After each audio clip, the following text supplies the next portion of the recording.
If you feel lost in your career, I want you to hear this first. Doesn't mean you're broken, doesn't mean you're lazy, doesn't mean you wasted your life. It may just mean something doesn't fit anymore. Maybe you wake up Monday morning and your stomach drops. Maybe the job pays the bills, but it's draining the life out of you. Maybe you've been doing the same work for years, and one day you looked around and thought, is this really what I'm supposed to be doing? Or maybe you're starting over and every direction looks confusing. That's a hard place to be, but it's not the end of the road. Today, we're going to keep this practical, not mystical, not follow your passion and everything magically works out. That's not real life. We're going to look at what's a fit, what fits your skills, what fits your values, what fits your energy, what fits the life you actually have. Because finding better work usually doesn't happen from one lightning bolt moment. It happens when you stop guessing, look at the facts, and test the next small move.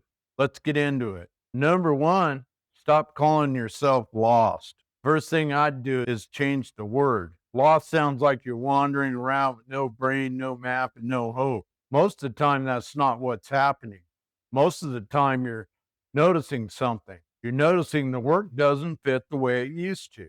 You're noticing the old goal doesn't pull you forward anymore. You're noticing the job changed, or you changed, or life changed around you.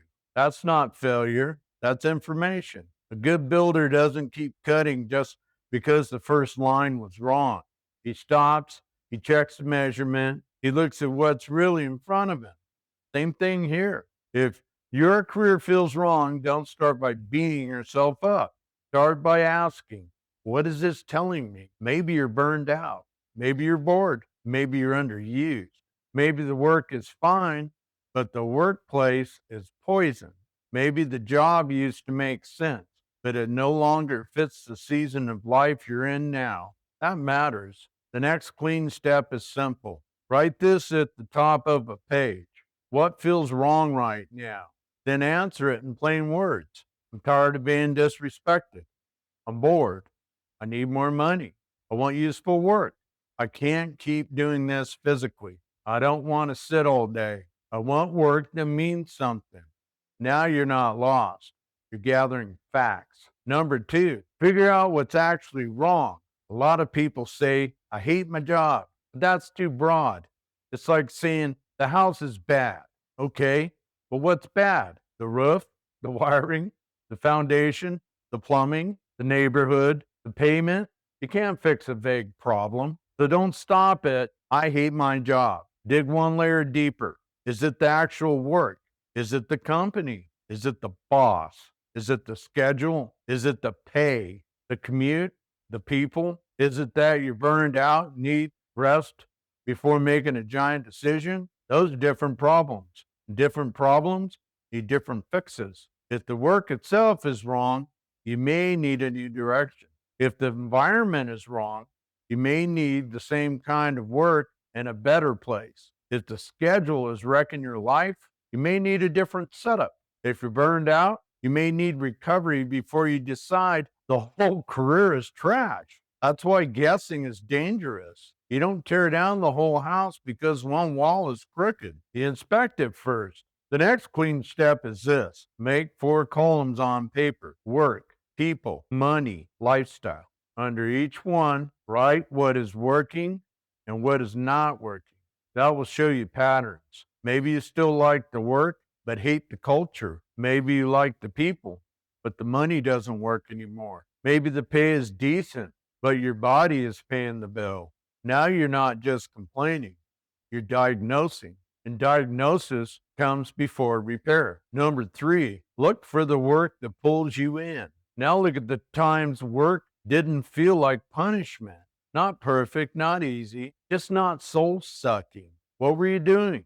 Solving a problem, fixing something, teaching someone, organizing chaos, talking to customers, working with your hands, working alone, working with a crew, making something better, running the plan, taking care of details no one else noticed. Those are clues. A lot of people are good at things they don't enjoy. That's a trap.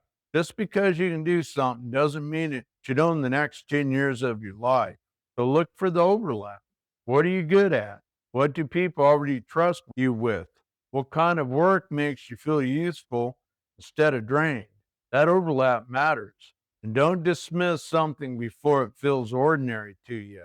If people keep asking you for help with the same thing, pay attention. Maybe they ask you to fix things. Maybe they ask you to explain tech.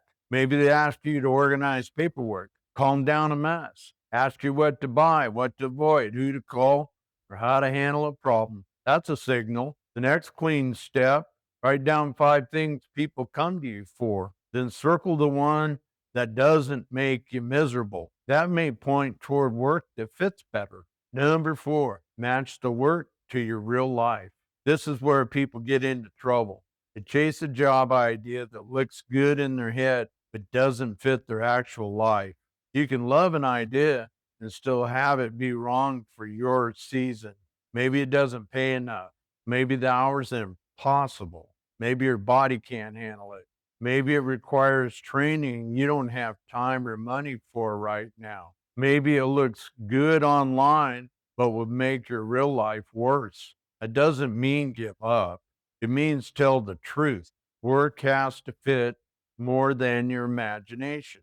It has to fit your bills, your health, your energy, your family, your location, transportation, patience level, and your values. Values are not fancy. They're the things you're not willing to keep sacrificing. Maybe you value stability, independence, time with family, honest work, helping people, using your hands, not being chained to a screen all day, not working for people who treat employees like parts in a machine. Those things matter. If your work fights your values every day, you're going to feel it. The next clean step, write down your top 3 non negotiables, not 23. Maybe it's I need a steady income. I need work that doesn't wreck my body. I need to feel useful. Good. Now, any career idea has to pass through that filter. Not perfect, but honest. Number 5, test small before you blow your life up. When people feel trapped, they sometimes want to make one giant move, quit the job, move across the country, start a business, go back to school, buy equipment, tell everybody off. That's me. Blow the whole thing up. Sometimes a big move is needed, but most of the time, testing small is smarter. You don't have to gamble your whole life to learn something. You take one class, talk to one person doing that work, volunteer on a Saturday, shadow somebody, do a small project, take a short online course, get a certificate, offer one small paid service, try one weekend version of the thing before you bet the farm. That gives you real information because thinking about work and doing the work are not the same thing. A job can sound great until you see the daily grind. Another job can sound boring until you realize it fits your life beautifully. You don't learn that by sitting on your head. You learn it by testing. The next clean step, pick one career idea and run one small test this week. Not a life overhaul, a test. One conversation, one class, project, application, small offer. Then ask, did this give me energy? Did it drain me? Did I want to learn more? Did I hate it faster than expected? That's useful either way. A no is not failure. A no saves time. Number 6, talk to people doing real work. Videos can help, books can help, research can help, but at some point you need real people, not fantasy job descriptions, not influencer stories, real people doing the work on a regular Tuesday. And ask them what the job is actually like. What do they do all day? What's hard about it? What do people misunderstand? What kind of person does well? What would they do differently if they were starting now? What training actually matters? What burns people out? Those questions can save you months of guessing. And don't ask them to solve your life. Just ask for more information. The most decent people will give you 15 minutes if you're respectful. The next clean step, find 3 people connected to the work you're curious about. Send one simple message. I'm exploring this field and trying to understand what the work is really like. Would you be willing to answer a few questions? That's it. Not begging, no pressure, just learning from people who know. That's how you pick better lumber before you start building. So, in closing, if you feel lost in your career, don't turn it into a character flaw. It may be a signal. Something doesn't fit, something's changed, something in you is asking for a better answer. That doesn't mean you need to quit tomorrow. Doesn't mean you need to chase some magical calling. It means you need to pay attention. Stop calling yourself lost. Figure out what's actually wrong. Look for the work that pulls you in. Match the work to your real life. Test small before you blow everything up. Talk to real people doing real work. That's how you find direction. Not all at once, not with one perfect answer, one honest step at a time. This helped. Hit the like button so YouTube knows to show it to more people who may need it. Subscribe if you want more plain spoken videos about work, money, starting over, and finding the next clean step after 50. And leave a comment telling me what part of your career feels off right now. I read as many as I can, and your comment may help somebody else realize they're not the only one trying to figure this out. So thanks for watching, and I'll see you in the next one.